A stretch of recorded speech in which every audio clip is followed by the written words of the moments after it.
Hello student, welcome back my YouTube channel science beta. তো প্রিয় ছাত্রছাত্রীরা, আজকে আমি তোমাদের সঙ্গে ক্লাস 11-এর ফিজিক্সের নতুন একটা চ্যাপ্টার স্টার্ট করব। চ্যাপ্টার নাম হচ্ছে কি উদস্থিতিবিদ্যা এবং বায়ুমণ্ডলের চাপ। আমি চেষ্টা করব এই চ্যাপ্টারটা সবথেকে সহজ করে কিভাবে প্রত্যেকটা টপিক বোঝানো যায়।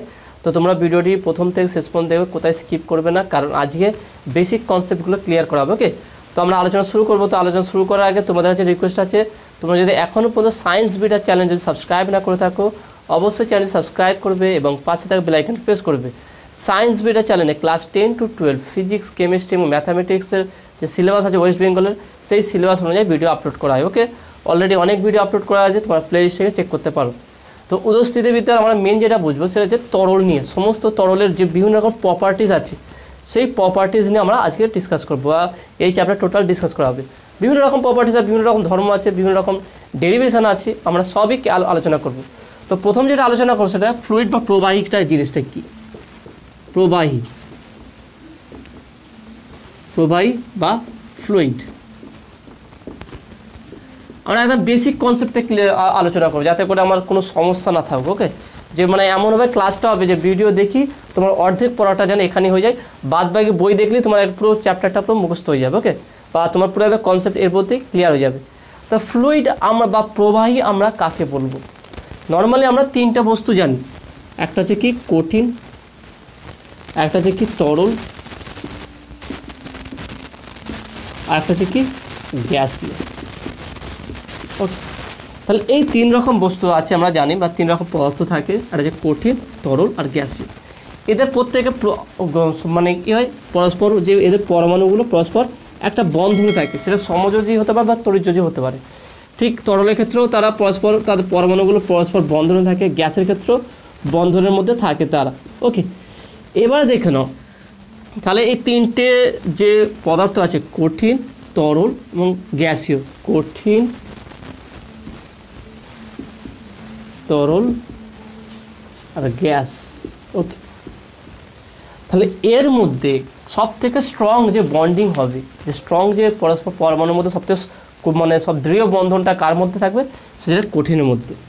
সেই জন্য এদের কঠিন পদার্থের পরমাণুর মধ্যে এদের মানে আণবিক গঠন বা এদের যে বন্ধন থাকে, সেই বন্ধন বা রাসায়নিক বন্ধন বলতে পারে, যে রাসায়নিক বন্ধনগুলো থাকে, সেই বন্ধনগুলো যার যত স্ট্রং হবে সেই পদার্থগুলো তত কঠিন হবে, রিজিড হবে, দৃঢ় হবে। যেহেতু দেখ কঠিন, তরল, গ্যাসের মধ্যে দেখা যাচ্ছে সব থেকে দৃঢ় বা কঠিন অবস্থায় সেটা কি হচ্ছে কঠিন বস্তু। তাহলে এদের এই কঠিন বস্তুর মধ্যে হতে পারে লোহা, তামা, এই জাতীয় যে বিভিন্ন পদার্থ যেগুলো থাকে, ধাতু থাকে। তাহলে এরা কঠিন হওয়ার ফলে এদের হচ্ছে রাসায়নিক বন্ধন যে আছে, পরস্পর পরমাণুর মধ্যে যে বন্ধনটা আছে সেটা খুব স্ট্রং হবে। এদের মধ্যে বন্ডিং সেটা স্ট্রং বন্ডিং, স্ট্রং বন্ডিং। এদের বন্ডিংটা স্ট্রং হওয়ার জন্য এদের নির্দিষ্ট একটা আকার বা আকৃতি থাকে।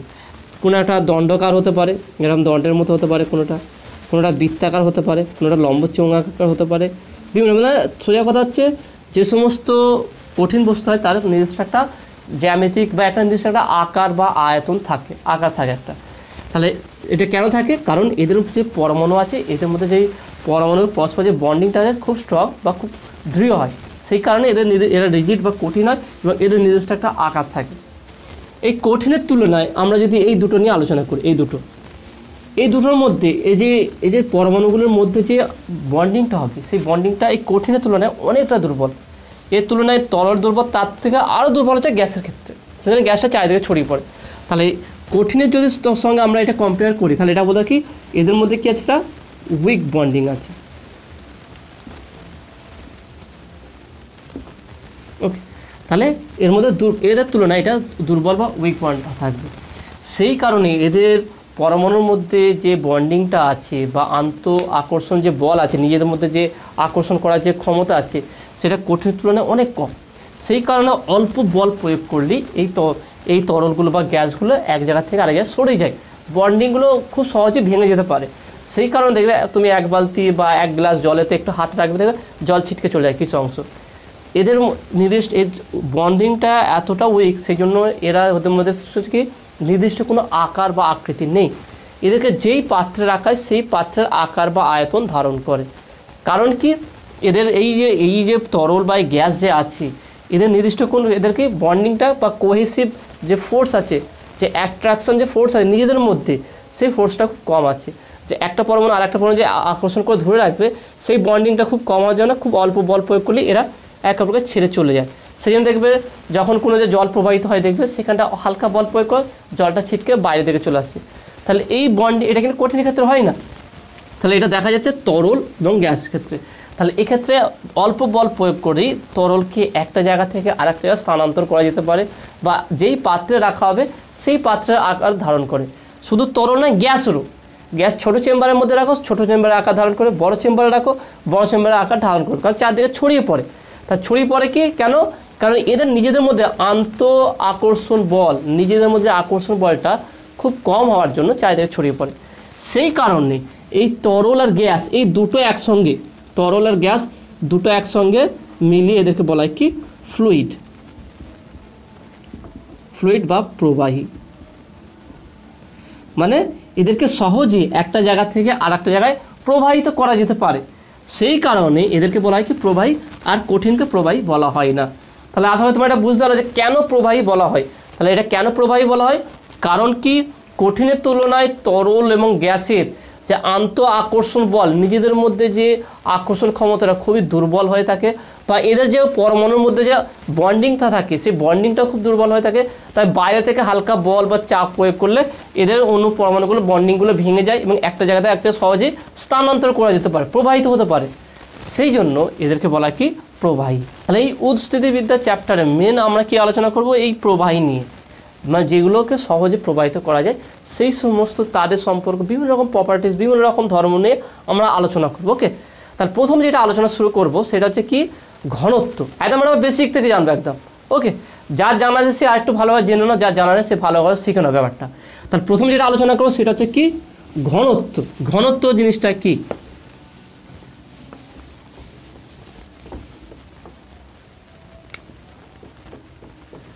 ঘনত্ব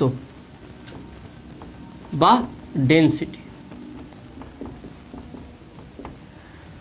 আমরা দেখি ছোট ছোট বিভিন্ন রকম দেখবে সোলার বল থাকে, ছোট্ট ছোট্ট এরকম দেখবে, বিশেষ করে কোনো বিয়ে বাড়িতে কোনো অনুষ্ঠান দেখবে এরকম বিভিন্ন বাচ্চারা খেলে বা এরকম থাকে, গোল গোল ছোটো ছোটো বল থাকে। ঠিক একই সাইজের একই ছোট এরকম বল দেখবে লোহারও বল থাকে, কিছু লোহার বা ছোটোবেলা অনেক বাচ্চাদের গুলি খেলে, গোল গোল গুলি থাকে না, সেরকম একটা মেটাল থাকে বা একটা কাঁচ টাইপের একটা ধাতু থাকে। আর হতে পারে কি সাইকেলের থেকে বল বিয়ারিং, সাইকেল বা অন্যান্য জিনিসের থেকে বড় বড় যে গোল গোল যে বল থাকে, বল বিয়ারিং থাকে একই সাইজে। তাহলে আমি একই সাইজের একটা সোলার নিলাম, ওকে, একই সাইজের একটা লোহার নিলাম, একই সাইজের একটা কাঁচের নিলাম, তাহলে এটা হচ্ছে সোলার বল, এটা হচ্ছে লোহার বল,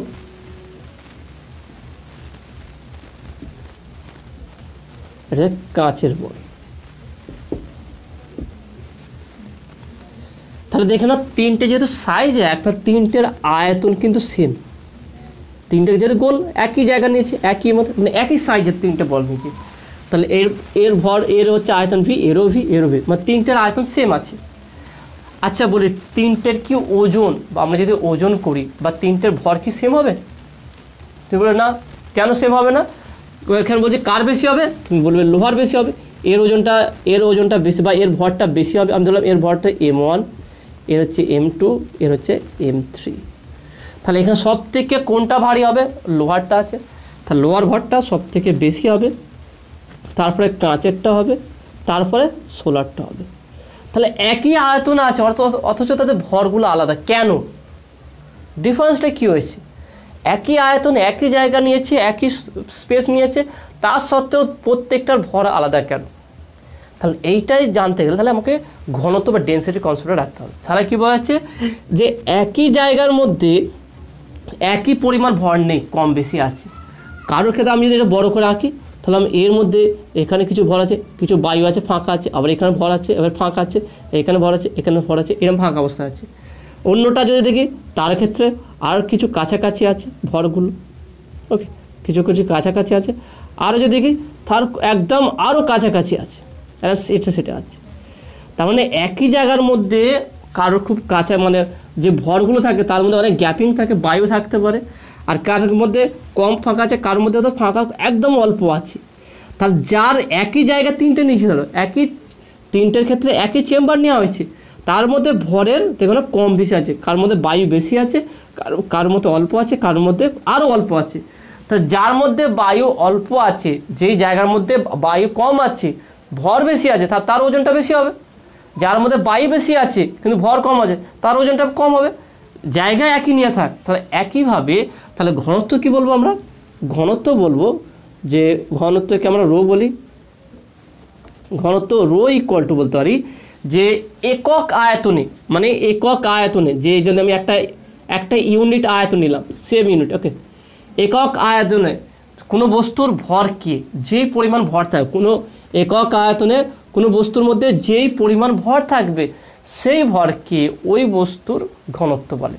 অর্থাৎ আমি যদি m1 m2 m3 কথা বলি, তাহলে rho one equal to m1 by V, rho two equal to m2 by V, আর rho three equal to m3 by V. তাহলে আমরা কি বললাম, সংজ্ঞাটা কি বললাম, যে একক আয়তন বিশিষ্ট কোনো বস্তুর মধ্যে যেই পরিমাণ ভর থাকবে সেই ভরকে ওই বস্তুর ঘনত্ব বলা হয়। অর্থাৎ ভি ইকুয়াল টু যদি আমার 1 হয়ে যায়, ভি ইকুয়াল টু যদি 1 হয়, তাহলে rho one equal to m1 হয়ে যাবে। দেখো না, ভি ইকুয়াল টু যদি 1 হয়ে যায়, তাহলে rho one equal to m1 হয়ে যাবে। তাহলে বলতে চাইছি যে একক আয়তন বিশিষ্ট কোনো বস্তুর ভরকে যেই ভর হবে সেই ভরকে ওই বস্তুর ঘনত্ব বলে। কথাটা ভালো করে লিখে নাও যেটা বললাম। তাহলে একক আর আমাকে দেখে দিচ্ছি, ধরলাম এটা আয়তন হচ্ছে ভি ইকুয়াল টু 1, ওকে, তাহলে এর ভর হচ্ছে এম, তাহলে এর ভর হচ্ছে এম, তাহলে রো ইকুয়াল টু এম হবে যখন ভি ইকুয়াল টু 1 হবে। তার মানে যে বস্তু একক আয়তন বিশিষ্ট কোনো যদি বস্তু থাকে যার আয়তন হচ্ছে একক বা 1, তাহলে সেই একক বা 1 আয়তন বিশিষ্ট কোনো বস্তুর মধ্যে যেই পরিমাণ ভর থাকবে সেই ভরকে ওই বস্তুর ঘনত্ব বলে। ওকে, তাহলে যদি আমার আয়তনটা একক না হয় তাহলে কি হবে? ধরো আমার আয়তনটা যদি একক না হয়, তাহলে একক আয়তনের ভরকে ঘনত্ব বলে। তার মানে রো ইকুয়াল টু এম, তার মানে আয়তন যদি ভি হয়ে যায়, তাহলে ভি আয়তন বিশিষ্ট কোনো বস্তুর মধ্যে যে ভর থাকবে তার কী বলে, তাহলে rho equal to M by V. Okay, rho equal to M by V.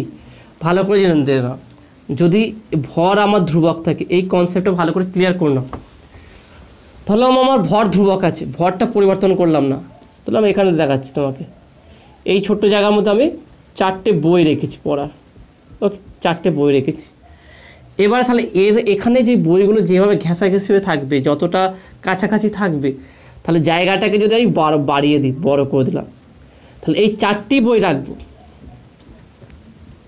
তাহলে তাদের এই ছোট্ট জায়গাতে বইগুলো যত কাছাকাছি থাকবে, বড় জায়গা থেকে ততটাই কাছাকাছি থাকবে, তাহলে ততটা ফাঁকা জায়গা পাবো। তাহলে কী হবে, তার ঘনত্বটা কমতে লাগবে। তাহলে দেখা যাচ্ছে আয়তন যত বাড়বে, যদি একই পরিমাণ ভর থাকে, আয়তন যদি বাড়ে, দেখে নাও, তার rho proportional to 1 by V কখন হবে, যখন এম ইকুয়াল টু কনস্ট্যান্ট। তাহলে আমি যদি কোনো জায়গার ভর ধ্রুবক রেখে যদি আয়তনটা বাড়িয়ে দিই, জায়গাটাকে বড় করে দিই, তাহলে ঘনত্বটা কি কমবে। আর যদি আয়তনটাকে ফিক্সড রেখে যদি ভর বাড়াই, এবার অন্যদিকে দেখো, যদি আমি আয়তনটা ফিক্সড রেখেছি, ওকে, আয়তন এটুকু ছিল, আগে ছিল 4টে বই, তাহলে সেখানে ছিল M, rho equal to M by V. এবার এখানে আরও 2টো বই রাখছি, তার মানে 4টে বই যখন ছিল তখন যতটা কাছাকাছি ছিল, 6টা বই রাখলে তার থেকে কাছাকাছি বেশি হবে না, তার দূরে থাকবে, তাহলে আরও কাছাকাছি চলে আসবে, জায়গা কম, খুব কাছাকাছি চলে আসবে। তাহলে এখানে ঘনত্ব বাড়বে না কমবে? বাড়বে। ঘনত্ব হচ্ছে বস্তুগুলো কত কাছাকাছি আছে, কতটা ডেন্স আছে, কতটা ক্লোজ একে অপরের সঙ্গে, সেইটা হচ্ছে তার ডেন্সিটি। ওকে, তাহলে এখানে ডেন্সিটি বাড়ছে, এখানে ডেন্সিটি কমছে। তাহলে আয়তন বস্তু এক রেখে ভর এক রেখে আয়তন বাড়ালে ঘনত্ব কমে যাবে, আয়তন সেম রেখে ভর বৃদ্ধি করলে ঘনত্ব বেড়ে যাবে। তাহলে রো প্রপোর্শনাল টু এম যখন ভি ইকুয়াল টু কনস্ট্যান্ট। ওকে, যখন ভি ইকুয়াল টু ধ্রুবক তাহলে তখন রো ইকুয়াল টু এম পাবো। তাহলে আলটিমেট আমরা বুঝতে পারলাম যে কি, তাহলে যদি আমি ঘনত্ব বের করতে বলি তাহলে ঘনত্ব হচ্ছে rho equal to M by V. Okay, তাহলে rho equal to M by V. তাহলে তোমরা যদি কথা লিখো কী বলতে পারে, বস্তুর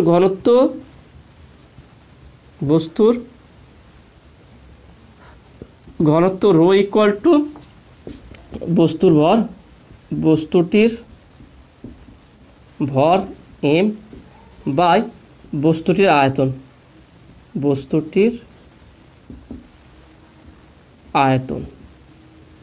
ওকে, আয়তন ভি।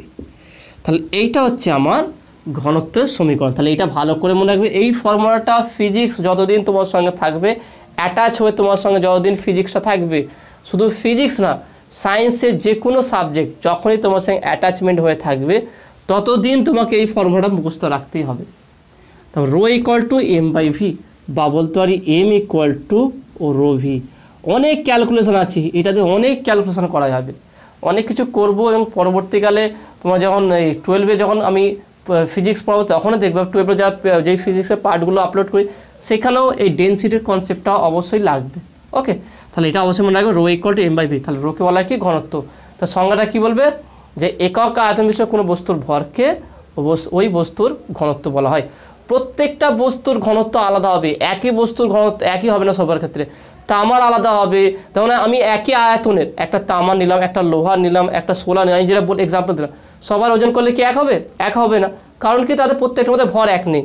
তাহলে প্রত্যেকটা যেহেতু ভর এক নেই, আয়তন সেম আছে, তাহলে এক্ষেত্রে বলা যাবে কি, যে ঘনত্ব কি হচ্ছে, আলাদা হবে। তাহলে প্রত্যেকটা মেটেরিয়ালস আলাদা আলাদা পদার্থের ক্ষেত্রে ঘনত্ব আলাদা হবে, কিন্তু একই পদার্থের ক্ষেত্রে ঘনত্ব সেম হবে। এটা ভালো করে, একই পদার্থের ক্ষেত্রে সব জায়গায় ঘনত্ব সেম হবে, আর আলাদা আলাদা পদার্থের ক্ষেত্রে ঘনত্ব কী হবে, আলাদা আলাদা হবে। কঠিনের আলাদা হবে, তরলের আলাদা হবে, গ্যাসের আলাদা হবে, এবং কঠিনের বিভিন্ন রকম আছে, লোহা, তামা, পিতল, এর ক্ষেত্রে প্রত্যেকটার ক্ষেত্রে ঘনত্ব আলাদা হবে। তরলের মধ্যে অনেক জল আছে, তেল আছে, কেরোসিন আছে, পেট্রোল আছে, সবার ক্ষেত্রে আলাদা হবে। গ্যাসের ক্ষেত্রে বিভিন্ন রকম গ্যাস আছে, তাদের ক্ষেত্রে আলাদা হবে। সোজা কথা হচ্ছে এরিয়া, কতটুকু এরিয়ার মধ্যে কতটুকু আমার পদার্থর ভরটা আছে সেইটা তার ঘনত্ব বোঝায়। ওকে, তো নেক্সট এবার আমরা আলোচনা করব ঘনত্বের একক এবং মাত্রা। খুবই সহজ আছে, দেখো ঘনত্বের একক এবং মাত্রাটা কি সেটা আলোচনা করবো এবার আমরা। তাহলে একক, তাহলে রো এর একক সমান, আমি বললাম rho equal to M by V. তাহলে এম এর একক বাই ভি এর একক। ভিটা কি, আয়তন, আর এম হচ্ছে ভর।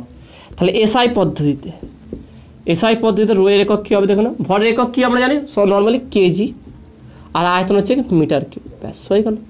তাহলে এসআই পদ্ধতিতে ঘনত্বের একক হচ্ছে কেজি পার মিটার কিউব বা কেজি ডট মিটার -3, এইটা। সিজিএস পদ্ধতিতে রো এর একক কি, তাহলে ভরের একক কী হবে সিজিএস পদ্ধতিতে, গ্রাম পার, আয়তন একক কি, সেমি কিউব, তাহলে গ্রাম সেমি -3। তাহলে এইটা হচ্ছে আমার ঘনত্বের সিজিএস এবং এসআই পদ্ধতিতে একক। মাত্রা কি হবে, খুবই সহজভাবে বের করতে পারা যাবে এটা। মাত্রা দেখে নাও, তাহলে রো এর মাত্রা ইকুয়াল টু ভরের মাত্রা কি আমরা জানি কি, এম, ক্যাপিটাল এম, মাস, আর আয়তনের মাত্রা কি, এল কিউব। ওকে, তার মানে পাচ্ছি কত, এম এল -3।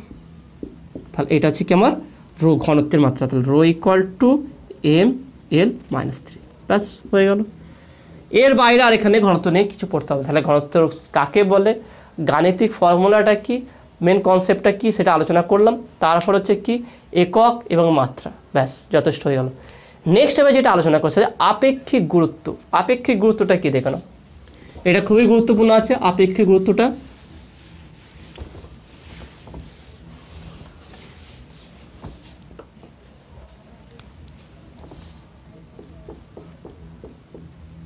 আপেক্ষিক গুরুত্ব বা স্পেসিফিক গ্র্যাভিটি। ওকে, স্পেসিফিক গ্র্যাভিটি বা আপেক্ষিক গুরুত্ব। এই জিনিসটা কি আমাদের একটু বুঝতে হবে। আমি বললাম কি বিভিন্ন রকম মেটাল হবে, তাদের ঘনত্ব বিভিন্ন রকম হবে। ওকে, এক এক রকম মেটাল এক এক রকম ঘনত্ব। তাহলে আমরা দেখবে যে কোনো জিনিস যখন মাপতে হয়, চাপের ক্ষেত্র হোক, উষ্ণতার ক্ষেত্র হোক, যে কোনো জিনিস একটা আইডিয়াল একটা আমরা একটা আইডিয়াল একটা টেম্পারেচার, আইডিয়াল একটা মানে তাপ আমরা একটা মেপে নিই, একটা আমরা ধরে নিই বা স্কেলিং করে নিই। আমরা যে কোনো যখন মাপতে যে একটা এর উষ্ণতা এত বৃদ্ধি হলো কার সাপেক্ষে, তাহলে একটা আমরা স্কেল নিয়ে নিই, একটা আইডিয়াল একটা চিন্তাভাবনা করি। গ্যাসের ক্ষেত্রে চাপ মাপার জন্য থেকে আলাদা করে আমরা বলি 76 সেমি পারস্তম্ভের চাপের সমান, সেটাকে আমরা আইডিয়াল চাপ ধরে নিই। বিভিন্ন রকম এসটিপিতে বিভিন্ন রকম আয়তনকে ধরা হয় বা মোলা আণবিক ভরটাকে আলাদা করে ধরা হয়। ঠিক একইভাবে যখন আমরা ঘনত্ব বের করব, সেখানে ঘনত্বের ক্ষেত্রে বিভিন্ন রকম বস্তুর ঘনত্ব বিভিন্ন রকম আছে, তাই না? সেক্ষেত্রে আমরা আইডিয়াল কোনটা, স্কেলিং কোনটা, কার সাপেক্ষে কার বেশি কার কম, আমরা কীভাবে মাপবো? এটা বলি না এর ঘনত্ব বেশি এর ঘনত্ব কম, কার সাপেক্ষে কম কার সাপেক্ষে বেশি, সেইটা মাপার জন্য এখানটা সেটা আমরা বলি আপেক্ষিক গুরুত্ব। কারোর সাপেক্ষে কারোর ঘনত্ব নির্ণয় করাকে বলা কি আপেক্ষিক ঘনত্ব। ওকে, তাহলে এটা আমরা নির্ণয় করব। তাহলে এখানে কার সাপেক্ষে ঘনত্ব 4 ডিগ্রি উষ্ণতায়, 4 ডিগ্রি আমরা জানি কি 4 ডিগ্রি সেলসিয়াস উষ্ণতায় জলের ঘনত্ব সর্বাধিক, তাই না? জলের ঘনত্ব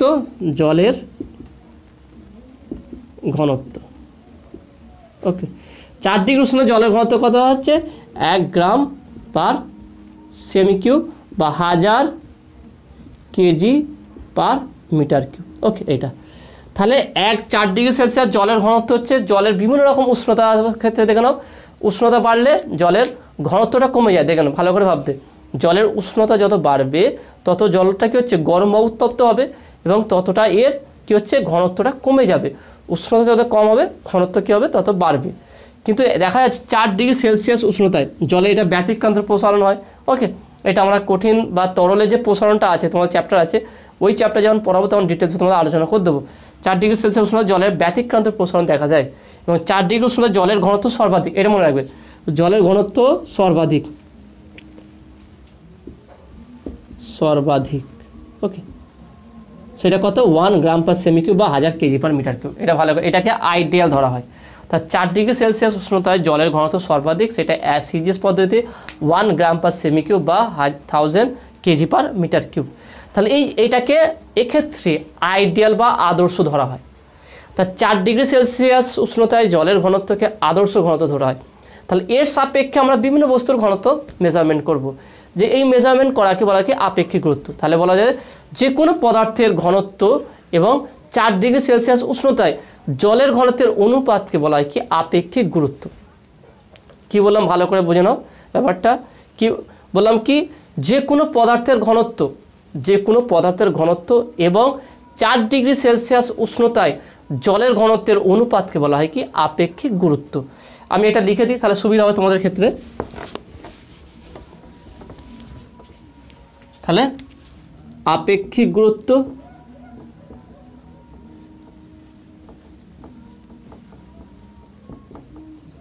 ইকুয়াল টু পদার্থের যে কোনো পদার্থের ঘনত্ব ডিভাইডেড বাই 4 ডিগ্রি সেলসিয়াস উষ্ণতায় জলের ঘনত্ব। তাহলে একে বলা হয় কি আপেক্ষিক ঘনত্ব। ভালো করে দেখে নাও, আপেক্ষিক গুরুত্ব কাকে বলা হয়? যে কোনো পদার্থের ঘনত্ব এবং 4 ডিগ্রি সেলসিয়াস উষ্ণতায় জলের ঘনত্বের অনুপাতকে বলা হয় কি আপেক্ষিক গুরুত্ব। তাহলে খুব সহজ ব্যাপার। তাহলে আমরা যে কোনো পদার্থে যখনই ঘনত্ব বের করছি 4 ডিগ্রি সেলসিয়াস উষ্ণতার সাপেক্ষে যদি বের করি সেই ঘনত্বকে বলা হয় কি আপেক্ষিক গুরুত্ব বলা হবে। এবারে একটা কোশ্চেন দেখা, আপেক্ষিক গুরুত্বের একক কী হবে?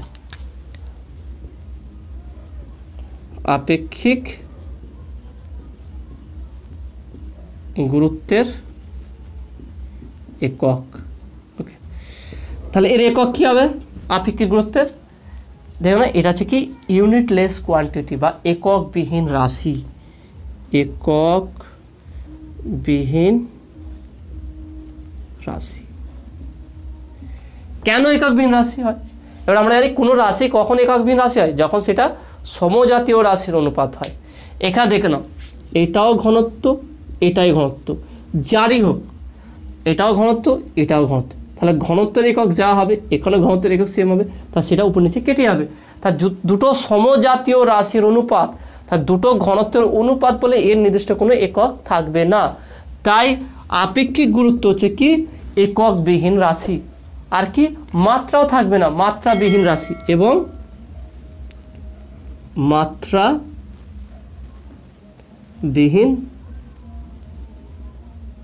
রাশি। তাহলে এখান থেকে আমরা বুঝতে পারলাম কি আপেক্ষিক গুরুত্ব হচ্ছে কি এককবিহীন রাশি এবং মাত্রাবিহীন রাশি। তাহলে আমরা এই আপেক্ষিক গুরুত্ব থেকে কী কী পড়ব, যে আপেক্ষিক গুরুত্ব কাকে বলে, ওকে তার সংজ্ঞাটাকে ভালো করে বুঝে নেব। তারপর হচ্ছে কি আপেক্ষিক গুরুত্বের একক কী হবে এবং মাত্রা কী হবে, ব্যাস এটা পড়লে যথেষ্ট হয়ে যাবে। ওকে, এবার আমরা আপেক্ষিক গুরুত্ব এবং ঘনত্ব সম্পর্ক নিয়ে কিছু অঙ্ক করাবো, যাতে করে কীভাবে অঙ্কগুলো করতে হয় সেটা তোমরা সহজে বুঝতে পারো। ওকে, প্রথম যে অঙ্কটা করাবো সেই অঙ্কটাতে এখানে কী আছে, রূপোর আপেক্ষিক গুরুত্ব 10.5 হলে সিজিএস পদ্ধতিতে এবং এসআইতে রূপোর ঘনত্ব কত হবে, মানে সিজিএসে কত হবে এবং এসআইতে কত হবে দেখো না। তাহলে আমার এই ফর্মুলা রেডি, ফর্মুলা থাক। তাহলে দেখো না, কোনো বস্তু যখন আমরা ঘনত্ব বের করব তাহলে বলতে পারি পদার্থের ঘনত্ব, তাহলে এখানে বলতে পারি কি পদার্থের ঘনত্ব ইকুয়াল টু আপেক্ষিক গুরুত্ব, আপেক্ষিক গুরুত্ব ইন্টু 4 ডিগ্রি সেলসিয়াস উষ্ণতায় জলের ঘনত্ব। আমি জলের ঘনত্ব কি বলেছিলাম, ওকে ডাব্লু দিলাম আমি 1 গ্রাম পার সেমি কিউব সিজিএসে, আর এসআইতে হলে 1000 কেজি পার মিটার কিউব। ওকে, এইগুলো ক্লাস 9-এ সব করানো ছিল। ওকে, ক্লাস 9-এ এগুলো সব ছিল কীভাবে রূপান্তর আছে, তো তোমরা সেখানে দেখে নেবে একটু। তাহলে এখানে অঙ্কে প্রথম যে অঙ্কটা করাবো প্রবলেম, ওকে প্রবলেম, প্রথম যে প্রবলেমটা করাবো সেখানে বলছে কি রূপোর আপেক্ষিক গুরুত্ব বলে দিয়েছে। ওকে, রূপোর আপেক্ষিক গুরুত্ব আমি দেখলাম এস লিখলাম, রূপোর আপেক্ষিক গুরুত্ব এখানে প্রদত্ত লিখছি, প্রদত্ত এস ইকুয়াল টু কত বলেছে এখানে আপেক্ষিক গুরুত্ব 10.5। ওকে, তারপরে বলেছে কি সিজিএস পদ্ধতির রূপোর ঘনত্ব কত, তাহলে এই যে ঘনত্ব বের করো কার রূপোর, তাহলে রো ইকুয়াল টু রূপোর লিখলাম, রো ইকুয়াল টু ঘনত্ব ইকুয়াল টু আপেক্ষিক গুরুত্ব 10.5, প্রথমে কি সিজিএস ইন্টু হচ্ছে কত 4 ডিগ্রি সেলসিয়াস উষ্ণ জলের ঘনত্ব কত 1, তাহলে 1 বসে দিলাম, তাহলে বা রো ইকুয়াল টু 10.5 হচ্ছে গ্রাম পার সেমি কিউব। আর এটা কি সিজিএস পদ্ধতিতে রূপোর আপেক্ষিক গুরুত্ব, ওকে 10.5 গ্রাম পার সেমি কিউব। ওকে, তাহলে এখান থেকে আমরা পেলাম কি রূপোর ঘনত্ব সিজিএস পদ্ধতি। তাহলে এসআই পদ্ধতিতে কত হবে, এসআই পদ্ধতিতে রূপোর ঘনত্ব রো ইকুয়াল টু আপেক্ষিক গুরুত্ব কত আছে 10.5 ইন্টু জলের ঘনত্ব কত হবে দেখে নাও 4 ডিগ্রি সেলসিয়াস হলে জলের ঘনত্ব এসআই পদ্ধতিতে 1000 হবে, 1000। তাহলে এখানে যদি আমি 1000 গুণ করে দিই তাহলে কী হতে হচ্ছে দেখে নাও, তাহলে দশমিক একটা সরবে, তাহলে 10 আর একটা দুটো শূন্য আছে, তাহলে 1050 কেজি পার মিটার কিউব। তাহলে 1050 10,500 কেজি পার মিটার কিউব এইটা হবে। ওকে, দেখে নাও তাহলে 10,500, তার মানে এটাকে আমরা বলতে পারি কি 10.5 into 10⁻³ kg per metre cube. তাহলে এটা হচ্ছে রূপোর ঘনত্ব এসআই পদ্ধতিতে এবং সিজিএস পদ্ধতিতে কত 10.5 গ্রাম পার সেমি। ওকে, তাহলে খুব সহজ, এই ফর্মুলা যদি মনে থাকে আমার খুব সহজে এগুলো নির্ণয় করা যায়। ওকে, নেক্সট কোশ্চেন দেখো, আর একটা প্রবলেম করা হচ্ছে তোমাদের, সেটা কী বলছে দেখো, তামা ও সীসার একটি সংকর ধাতুর ভর 320 গ্রাম এবং আয়তন 30 সেমি কিউব, তামা ও সীসার আয়তন নির্ণয় করো। তামার আপেক্ষিক গুরুত্ব 8.89 এবং সীসার আপেক্ষিক গুরুত্ব 11.37। খুব সহজ দেখানো, তাহলে একই ফর্মুলা, আমি এটাকে একটু গাণিতিক রূপটা দেখে দিচ্ছি। ওকে, যে কোনো পদার্থের ঘনত্ব ইকুয়াল টু আপেক্ষিক গুরুত্ব ইন্টু জলের ঘনত্ব, এটা রো ডাব্লু মানে জলের। ওকে, জলের ক্ষেত্রে আমি দিলাম। এবারে অঙ্কটায় কি বলেছে সেটা আমি লিখছি। তাহলে 2 নম্বর, তোমাদের যদি পুরনো ছায়ার বই থাকে তাহলে সেটা প্রবলেম সেট 1 এর 2 নম্বর অঙ্ক, নতুন বইয়ে নাও মিলতে পারে, পুরানো বইয়ে এইটা মিলে যেতে পারে। ওকে, তাহলে এইটা হচ্ছে মেন ফর্মুলা, আমি এটা লিখলাম। এখানে কি কি বলে দিয়েছে দেখে নাও, তামা আর সীসা। ওকে, তামা আর সীসা, তাহলে তামার ক্ষেত্রে দেখে নাও, তামা আর সীসা আমি আলাদা করলাম। তামার ক্ষেত্রে কি বলে দেখে নাও, তামা ও সীসার একটি সংকর ধাতুর ভর 320 গ্রাম এবং আয়তন, তামা ও সীসার একটি সংকর ধাতু, মানে এই দুটো মিলিয়ে একটা সংকর ধাতু তৈরি হয়েছে, তার সেটা টোটাল ভরটা কত বলেছে, এম ইকুয়াল টু 320 গ্রাম। ওকে, 320 গ্রাম। তারপরে বলেছে কি আয়তনটা ভি ইকুয়াল টু কত বলছে, 30 সেমি কিউব। ওকে, এটা বলে দিয়েছি। তারপরে বলেছে কি দেখো নাও, তামা ও সীসার আয়তন নির্ণয় করো, তামা ও সীসার আলাদা করে আয়তন কত হবে সেই আয়তন নির্ণয় করতে বলেছে। তারপরে দেখেন এখানে বলেছে কি তামার আপেক্ষিক গুরুত্ব, এসসি ধরলাম। ওকে, সিইউ মানে কপার, তামার আপেক্ষিক গুরুত্ব কত বলেছে দেখে নাও, তামার আপেক্ষিক গুরুত্ব হচ্ছে 8.89। ওকে, 8.89। আর সীসা দেখে নাও, ওকে, সীসা হচ্ছে কি লেড পিবি, সেটা কত বলেছে দেখে নাও, আপেক্ষিক গুরুত্ব কত বলেছে দেখে নাও, 11.37। তাহলে এখানে ভালো করে বুঝে না কী কী বলে দিয়েছে। তাহলে এখানে তামার আয়তন নির্ণয়, তাহলে এর মধ্যে কতটা আয়তনের আমার তামা আছে, কপার আছে, আর কতটা আয়তন আমার লেড আছে বা সীসা আছে বের করতে বলেছে। যেখানে আপেক্ষিক গুরুত্ব বলেছে, মোট ভরটাও বলে দিচ্ছে, আয়তনটাও বলে দিচ্ছে। তাহলে দেখে নাও এখানে আমার প্রথম কী করব, যে কপার এবং লেড, তামা এবং সীসার আলাদা করে ঘনত্ব বের করে দেখে নাও। তাহলে এই হিসাবে রো সিইউ কপারের যদি আমি বের করি, ঘনত্ব বের করি, সেটা কী হবে, কপারের স্পেসিফিক গ্র্যাভিটি হবে কি 8.89 ইন্টু রো ডাব্লু হচ্ছে 1, সিজিএস পদ্ধতিতে যেহেতু আমরা সব করছি, তাহলে রো সিইউ কত হবে দেখে নাও, rho CU equal to 8.89 gram per সেমি কিউব। একইভাবে রো পিবি সেটা কত হবে দেখে নাও, সেটা 11.37 যদি গুণ করে থাকি তাহলে এটা কত হচ্ছে 11.37 গ্রাম পার সেমি কিউব। ওকে, আমরা পেয়ে গেলাম এটা। এবার দেখুন আমাকে কী বের করতে বলেছে, আয়তন বের করতে হবে, ভর না। তাহলে আমি একটা কাজ করছি, আমরা জানি কি এম ইকুয়াল বা রো ইকুয়াল টু আমরা জানি কি এম বাই ভি, তাহলে M equal to rho V. Okay, তাহলে rho equal to M by V, তাহলে এখান থেকে এম ইকুয়াল টু আমরা রো ভি বলতে পারি। এবার দেখে নাও, আমি ধরলাম প্রথম কপারের ভর হচ্ছে কি M1 আর এর ভর হচ্ছে কি M2। ওকে, তাহলে আমি বলতে পারি M1 plus M2 equal to মোট ভরটা কত, দুটো টোটাল মিলে ভর হচ্ছে 320। তাহলে এখানে যদি M1 এর মানটা আমি এটা বসে দিই, তাহলে বলতে পারি কি আমি একটা কাজ করছি, এখানে সিইউ বা পিবি না বলে সব থেকে সহজ হবে কি 1 2 দিয়ে দাও, তাহলে 1 2। ওকে, তাহলে এইটা হচ্ছে 1, কপারের 1 আর পিবির হচ্ছে 2। ওকে, তাহলে এখানে করছি M1 হচ্ছে কি rho 1 V1 plus rho 2 V2 equal to 320। তার রো 1 V1টা কত, রো 1টা কত এসে দেখো না 8.89, তাহলে 8.89 V1 plus 11.37 V2 equal to 320। তাহলে এটাকে আমি 1 নম্বর সমীকরণ দিলাম। আবার দেখে নাও, আমি ধরলাম কি প্রথমটার ভর হচ্ছে কি V1, দ্বিতীয়টার ভর হচ্ছে V2। ওকে, তাহলে এখানে যদি বলি তাহলে টোটাল ভরটা কত 30 সেমি কিউব, তাহলে V1 plus V2 equal two 30। তাহলে এইটা হচ্ছে আমার 2 নম্বর। দেখে নাও, তাহলে এই 1 আর এই 2 এই দুটো সমীকরণকে যদি সমাধান করি তাহলে খুব সহজেই আমরা কী পেয়ে যাবো, V1 V2 মান পেয়ে যাবো। তাহলে একটা কাজ করি, আমি যদি V1কে প্রথমে কাটতে যাই তাহলে 8.89 দিয়ে গুণ করবো, তাহলে এর সঙ্গে যদি 8.89 দিয়ে গুণ করতে, কনসেপ্টটা ভালো করে বুঝে নাও। বলে যে কি একটা বস্তু আছে, মিশ্র বস্তু আছে, তার মধ্যে তামা এবং সীসা দুটোই আছে, এবং টোটালটার এই মিশ্র বস্তুটার মোট ভর কত আছে 320 গ্রাম আর আয়তন হচ্ছে 30 সেমি কিউব। স্পেসিফিক হিট তামার এবং সীসার বলে দেওয়া আছে, তাহলে এর মধ্যে তামার আয়তন কত হবে আর সীসার আয়তন কত হবে, তাহলে সেই আয়তনকে আমি তামার ধরলাম V1, সীসা ধরলাম V2। তাহলে তামার ঘনত্ব কত হবে, তাহলে রো 1 ইকুয়াল টু আমরা জানি কি rho equal to SPW, PW হচ্ছে জলের ঘনত্ব। তাহলে যদি জলের ঘনত্ব 1 হয় সিজিএসে, তাহলে আমি তামার স্পেসিফিক গ্র্যাভিটি বসালাম বা আপেক্ষিক গুরুত্ব বসালাম, বসিয়ে পেলাম কি rho 1 equal to 8.89 gram per সেমি কিউব আর রো 2 ইকুয়াল সীসার ইকুয়াল টু 11.37 গ্রাম পার সেমি কিউব।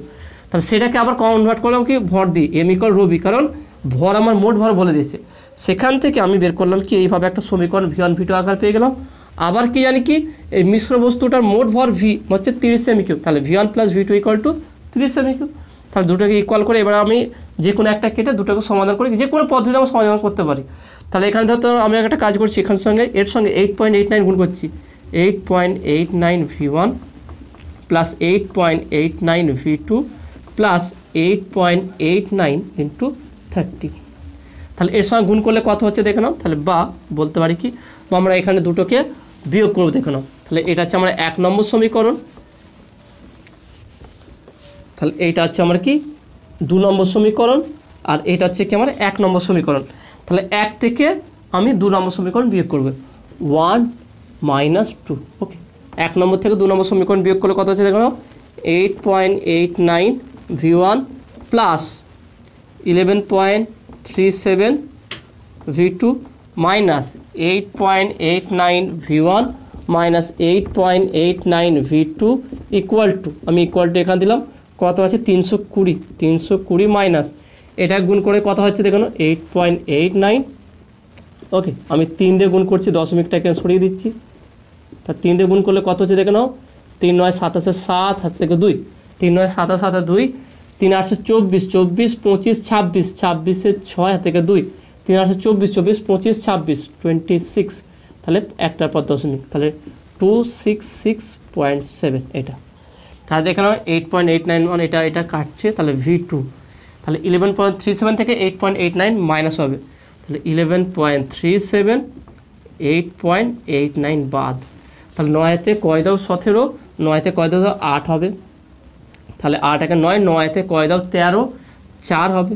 ওকে, তাহলে 8 একে 9, তাহলে 9-তে কয় দাও 11, 9 10 11 2, তাহলে 2.48। ওকে, 2.48, তাহলে এটা মাইনাস করলে কত পাচ্ছি আমরা, এর সঙ্গে এটাকে যদি মাইনাস করি 2.48 V2 = আবার এটাকে আমরা মাইনাস করবো, দেখো না এটাকে মাইনাস করলে কত পাবো, তাহলে এটাকে যদি আমরা মাইনাস করি 320 266.7 তার 0.0, তাহলে কত হচ্ছে দেখে নাও, 7-তে কয় দাও 10 3। ওকে, 6 একে 7, 7-তে কয় দাও 10, সেটা হচ্ছে কত 3। ওকে, তাহলে 6 একে 7, ওকে 7-তে কয় দাও 12, 7 8 7-তে কয় দাও 5 হবে। ওকে, তা 2-তে কয় দাও 3, 2 একে 3 দেখা হয়ে গেছে, তাহলে এটা করতে, তার 2 একে 3 3 0, তাহলে 53.3, তাহলে এখানে পাচ্ছি কি 53.3 এটা পাচ্ছি। তাহলে বা V2 = তাহলে 53.3 / 2.48, তাহলে এটাকে যদি ভাগ করো বা কাটাকুটি করে এটা আসবে, দেখবে V2 = আসবে কি 21.5 গ্রাম পার হচ্ছে কি, এটা কি হবে সেমি কিউব। ওকে, তাহলে 21.5 সেমি কিউব। তাহলে এখানে কীভাবে সমাধান করলাম, তাহলে এটা পেয়ে গেছি। এবার যে কোনো একটা সমীকরণ আমি বসিয়ে দেবো, আমার যে সমীকরণ ছিল V1 + V2 = 30, তাহলে এটা দিয়ে বসে দেবো, V2 পেয়ে গেছি, তাহলে V1 = কত হবে 20, এখানে 30 আছে, 30 মাইনাস V2, তাহলে 30 মাইনাস 21.5, তাহলে এটাকে মাইনাস করলে কত হচ্ছে দেখুন 30.0 21.5, তাহলে 5-তে কয় দাও 10, 5 হবে, 5-এ 10 5। ওকে, তাহলে 1-এ 2, 2-তে কয় দাও 10, এটা 8 হবে, তাহলে 8.5, তাহলে V1 = 8.5 সেমি কিউব। তাহলে এইটা হবে আমার V1 আয়তন। তাহলে দুটো আলাদা আলাদা করে আয়তন পেলাম, একটা আয়তন পেলাম 21.5 আর একটা পেলাম 8.5। যেন কত অঙ্কটা সহজ ছিল, কিন্তু মানে যদি তুমি নর্মালি এই কনসেপ্টটা না বুঝতে পারো তাহলে তোমার কঠিন অঙ্ক যাবে। এই অঙ্কটাই খুব কঠিন লাগে অনেকজনকে, কারণ ব্যাপারটা কীভাবে ধরবে সেটা বুঝতে পারে না। যেভাবে তাহলে দেখালাম এইরকম টাইপের 2-3টা অঙ্ক যদি করতে পারো দেখবে সেটা তুমি খুবই সহজ মনে যাবে। অন্যান্য জিনিসগুলো খুব সহজে ঘনত্বর ব্যাপারটা তোমরা কনভার্ট, কখনো ভরকে ঘনত্বে কনভার্ট করবো, কখন ঘনত্ব থেকে ভরে কনভার্ট করবো, খুব সহজে এগুলো হয়ে যাবে যদি বারবার এগুলো প্র্যাকটিস করতে থাকো। তাহলে আজকে যেগুলো বোঝালাম সেটা কেমন লাগলো অবশ্যই সেটা কমেন্টে জানাবে। নতুন থাকলে অবশ্যই চ্যানেলটি সাবস্ক্রাইব করবে এবং পাশে থাকা বেল আইকনে প্রেস করবে এবং বন্ধুদের সঙ্গে খুব বেশি বেশি করে শেয়ার করবে। তো দেখা হবে নেক্সট ভিডিওয়। Have a nice day.